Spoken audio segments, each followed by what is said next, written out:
Assalamualaikum warahmatullahi wabarakatuh. Halo semuanya, kembali lagi bersama saya Afina Afiatika. Nah, pada video kali ini saya akan membahas mengenai materi lanjutan dari mata kuliah evaluasi proyek yang berjudul Analisis Finansial dengan dosen pengampu Ustazah Nenengsih SPD MSI. Nah, pada video kali ini saya akan membahas beberapa poin. Yang pertama, time value of money, yang kedua net present value atau NPV, yang ketiga internal rate of return atau IRR, dan yang terakhir return of investment atau ROI. Selamat menyaksikan. Nah, poin yang pertama itu time value of money. Konsep nilai waktu uang yang telah lama digunakan dalam ekonomi konvensional. Prinsip ini menjelaskan bahwa uang yang kita miliki saat ini memiliki nilai lebih tinggi dibandingkan dengan uang yang akan diterima di masa depan. Sebagai contoh, 1 juta rupiah yang kita miliki sekarang lebih bernilai daripada 1 juta rupiah yang akan kita terima nanti. Nah, nilai waktu uang yang didasarkan pada kemungkinan keuntungan yang dapat diperoleh dari penggunaan uang saat ini. Uang yang disediakan saat ini bisa diinvestasikan atau dimanfaatkan untuk menghasilkan pendapatan tambahan sehingga nilainya meningkat seiring berjalannya waktu. Nah, selanjutnya poin yang kedua yaitu net present value atau NPV. NPV adalah sebuah metode yang menilai keuntungan dari suatu rencana investasi dengan memperhitungkan nilai waktu uang.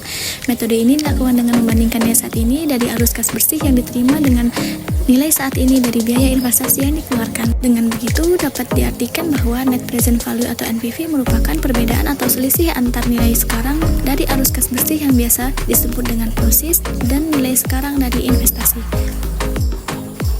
Nah, berikut merupakan rumus untuk net present value atau NPV.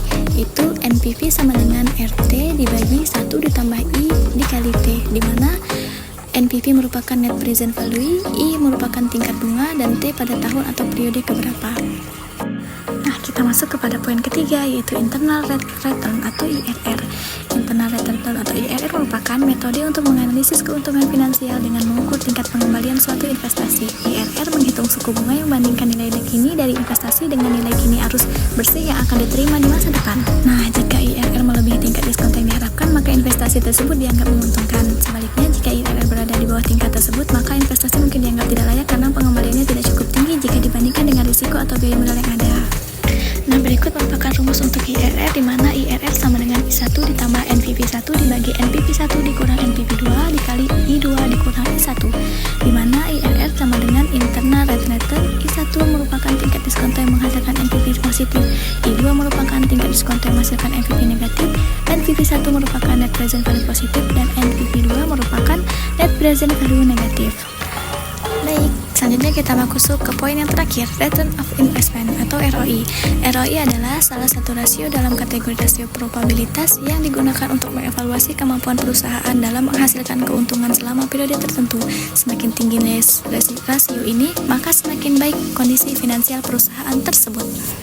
Nah, dapat teman-teman lihat rumus dari ROI ini ialah ROI sama dengan laba bersih dibagi biaya investasi dikali 10%. Hasilnya disajikan dalam bentuk presentase yang memungkinkan investor dan manajer untuk mengevaluasi seberapa efisien suatu investasi dalam menghasilkan keuntungan. Nah, dapat disimpulkan bahwa konsep-konsep seperti time value of money, NPV, IRR, dan ROI digunakan untuk menilai profitabilitas dan kelayakan investasi. Time value of money menekankan bahwa uang yang dimiliki saat ini memiliki nilai lebih tinggi dibandingkan di masa depan. NPV mengukur apakah investasi memberikan hasil yang lebih besar daripada biaya awalnya. IRR menghitung tingkat pengembalian dari investasi, dan ROI mengevaluasi efisiensi investasi dalam menghasilkan keuntungan. Nah, ini adalah beberapa referensi yang saya ambil dari materi yang saya sampaikan pada video kali ini. Oke, jangan lupa like, comment, and subscribe ya teman-teman. Mungkin hanya sekian materi yang saya sampaikan. Apabila ada kekurangan, saya mohon maaf yang sebesar-besarnya. Billahi taufiq wal hidayah. Wassalamualaikum warahmatullahi wabarakatuh.